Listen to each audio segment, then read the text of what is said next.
Hello guys, अस्सलाम वालेकुम। मैं हूं एडवोकेट जामात इफ्तार और आप देख रहे हैं बार एट लॉ चैनल। आज की हमारी इस वीडियो में हम बात करने वाले हैं प्रोटेक्टिव बेल के बारे में कि प्रोटेक्टिव बेल है क्या, कौन सी कोर्ट पाकिस्तान में प्रोटेक्टिव बेल दे सकती है और वो कौन सी कंडीशंस हैं जिसमें प्रोटेक्टिव बेल जो है वो ग्रांट की जाती है। तो सबसे पहले पहले थोड़ा सा हम देख लेते हैं कि बेल है क्या। इसमें पोस्ट रेस्ट बेल की बात तो नहीं आएगी, खैर ये प्री रेस्ट बेल होती है। तो प्री रेस्ट बेल बेसिकली है क्या कि एक मुलजिम जिसके ऊपर एफआईआर हो चुकी होती है वो कोर्ट में सरेंडर करता है, that I surrender before the court, और उसको फिर इन्वेस्टिगेशन में शामिल होने के लिए जो है वो बेल ग्रांट की जाती है कि जाएं जी आप इन्वेस्टिगेशन में शामिल हो जाएं और अपना मौकफ पेश करें, अपना जो आपकी प्ली है वो वहां पे लें।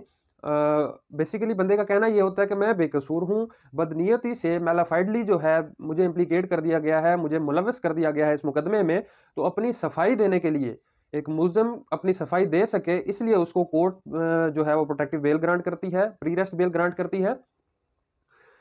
तो प्रोटेक्टिव बेल फिर क्या हुआ? प्रोटेक्टिव बेल ये है कि एक मुलजम है, उसके ऊपर एफआईआर हो चुकी है, उस पर इल्जाम है, एफआईआर कॉग्निजेबल केस में ही होती है। अब एफआईआर हो गई तो पुलिस कभी भी उसको गिरफ्तार कर सकती है, उसने फिर अपनी प्री रेस्ट बेल करवानी होती है।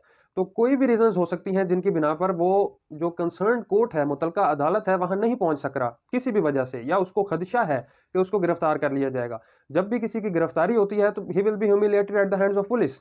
मुआशरे में उसकी एक तो बेइज्जती होगी, दूसरा पुलिस जो है उसको गिरफ्तार करेगी तो उसकी जो रिस्पेक्ट है वो एट सेक होगी।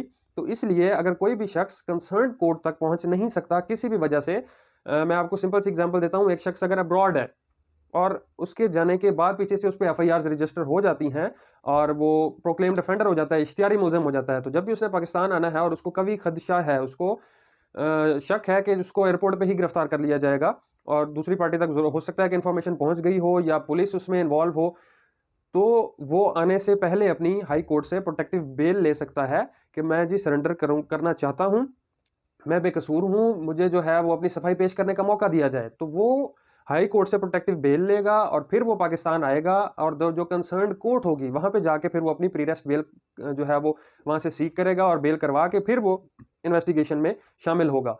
इसी तरह अगर आप पाकिस्तान में रह रहे हैं, पंजाब में रह रहे हैं और आपको पता चलता है जी कराची में, सिंध में आपके ऊपर एफआईआर हो गई है, तो यहाँ पे आपके पास मतलब जाने के लिए और आपको टाइम दरकार होगा और आपको शक है कि आप जैसे ही वहां पे जाएंगे तो आपको गिरफ्तार कर लिया जाएगा। तो उस केस में भी आप लाहौर हाई कोर्ट से, हाई कोर्ट सपोज आप किसी भी बेंच से, अगर आप मुल्तान में रहते हैं तो वहां से, लाहौर में रहते हैं तो लाहौर हाई कोर्ट से आप प्रोटेक्टिव बेल करवाएंगे और फिर आप मुतलका प्रोविंस में, जो कंसर्न प्रोविंस है जिसमें आपके ऊपर एफआईआर हुई है, आप उधर जाके जो है वो मुतलका अदालत से जाके आप फिर अगेन प्री रेस्ट बेल करवा लेंगे।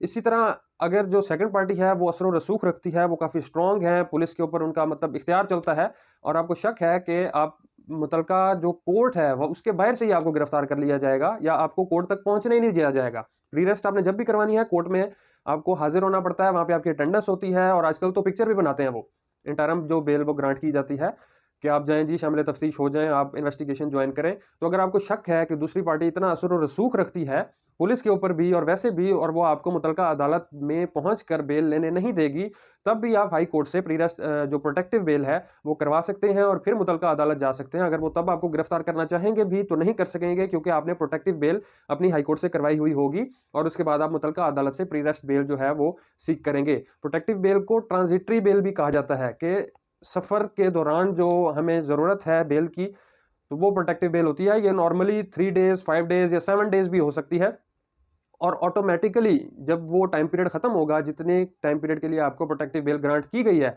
उसके बाद ये ऑटोमेटिकली इसका जो इफेक्ट है वो खत्म हो जाएगा और आपकी बेल खत्म हो जाएगी। उस पीरियड के दौरान ही आपने कंसर्न कोर्ट से जाके प्री रेस्ट बेल करवानी होती है।